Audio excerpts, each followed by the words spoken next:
ভীষ্মদেবের মতো মহাতপস্বী মহাজ্ঞানী ভীষ্ম চিরকুমার দেবব্রত ভীষ্ম এত বড় তপস্বী এত বড় সত্যবাদী মহাভারতের চরিত্র দ্বিতীয় নাই, যার মৃত্যু হাতের মুঠোয়, ইচ্ছা মৃত্যু ভীষ্মদেব।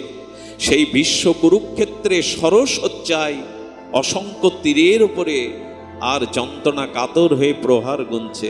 ইচ্ছা মৃত্যু যার, যখনই চাইবেন তখনই মৃত্যু হবে। তিনি তীরের সরসজ্জার উপরে কেন যন্ত্রণা পাচ্ছেন? মরণ তো চাইলেই তার মরণ আসবে।